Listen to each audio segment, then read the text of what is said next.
आज हम कक्षा 7वीं विषय गणित अध्याय 2 प्रश्नावली 2.3 हल करने जा रहे हैं। इसका पहला सवाल है, ज्ञात कीजिए 1/4 का 1/4 ज्ञात करना है हमें। तो का मतलब होता है गुना, 1/4 गुणित 1/4 का मतलब गुना हुआ। अब इसको हल करेंगे तो यदि कोई संख्या भाग और गुना में हो तो कट जाती है, लेकिन यहाँ पर कटने लायक कोई है नहीं, इसलिए ऊपर का गुना 1 एकम 1 यानी 1 गुणित 1 और नीचे 4 गुणित 4, यह हो जाएगा आपका 1 एकम 1 और 4 चौके 16। ये हमारा आंसर आ गया। इस तरह से हम इसको हल करेंगे। इसी का अगर दूसरा सवाल देखें हम,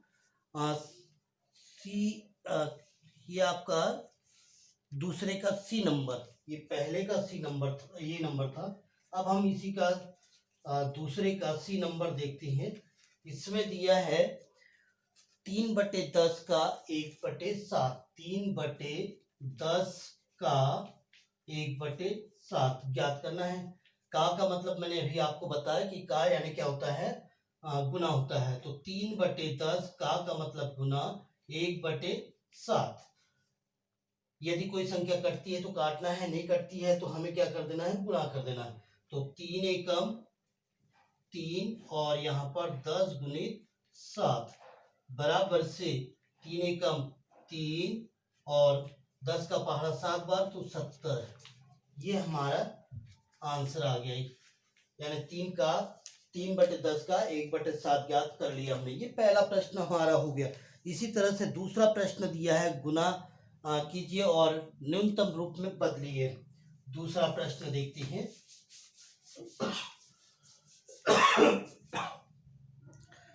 दूसरा प्रश्न का पहला दिया है 2/3 गुणित 2 सही 2/3।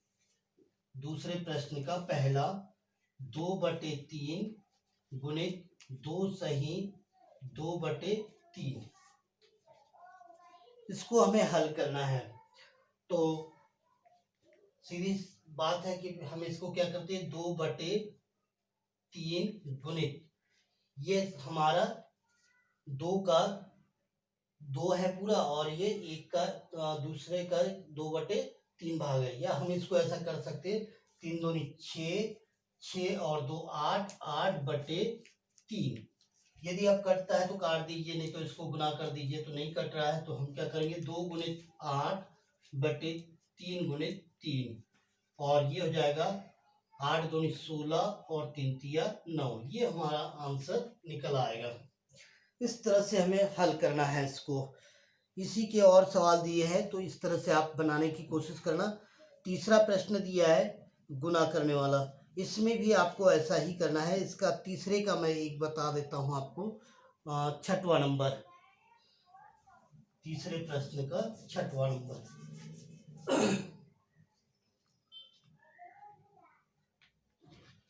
दिया है आपको 2 सही 3/5, 2 सही 3/5 गुणित 3, इसको हल करना है हमें।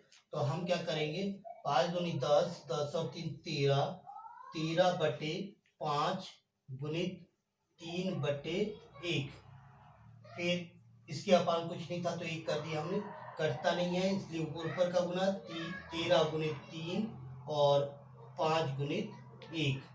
तो ये हो गया 33 39 और 5 एकम 5। ये हमारा हल हो गया। इस तरह से आपको इसको हल करना है।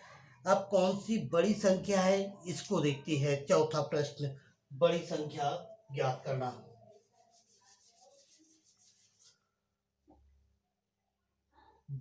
3/4, 3/5, ये है प्रश्न नंबर चौथा। 3/4 का, यहाँ पर 4 है, 3/4 का 2/7, 2/7 अथवा 5/8 का 5/8 का 3/5, 3/5। इन दोनों संख्याओं को हल करेंगे तो दोनों में से कौन सी बड़ी है ये हमें बताना है। तो हम सबसे पहले क्या करेंगे, इसको हल करेंगे। 3/4 का मतलब गुना 2/7 या 5/8 का मतलब गुना 3/5। अब देखिए जो कटता है उसको काट देते हैं, तो ये देखिए कट जा रहा है। 2 एकम 2, 2 दूनी 4, 5 एकम 5, 5 एकम 5। ये आया हमारा 3 एकम 3/7 दूनी 14 या 3 एकम 3/8 एकम 8। अब अंश तो हमारे बराबर है, लेकिन हर जिसका बड़ा होगा वो छोटी संख्या होगी। ऐसा भी बता सकते हैं या फिर एलसीएम लेकर के 3/14 और यहाँ पर 3/8 दोनों का लघुत्तम लेंगे। लघुत्तम आएगा, आप इसका लघुत्तम अगर लेंगे तो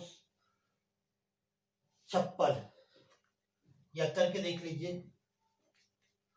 14 और 8 का लघुत्तम लेंगे हम एलसीएम।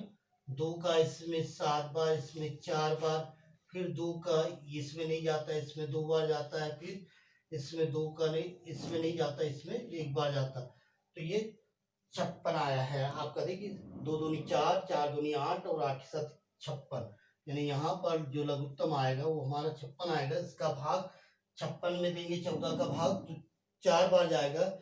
4 का गुना हम 3 में करेंगे तो 4 तिया 12, फिर इसका भाग इसमें देंगे तो 7 बार जाएगा। 7 का गुना हम 3 में करेंगे, 7 त्रिक 21। तो ये हो गया हमारा 12/56 और 21/56। अब देख लीजिए कौन सी संख्या का हर बड़ा अंश बड़ा है, तो निश्चित है इसका बड़ा है, तो ये संख्या बड़ी होगी। और जिधर मुख खुला होगा उधर बड़ी संख्या को प्रदर्शित करता है। इस तरह से आपको इसको हल करना है और देखना है कि कौन सी संख्या बड़ी है। ये हमारा था चौथा प्रश्न। पांचवा प्रश्न इसके बाद देखते हैं हम।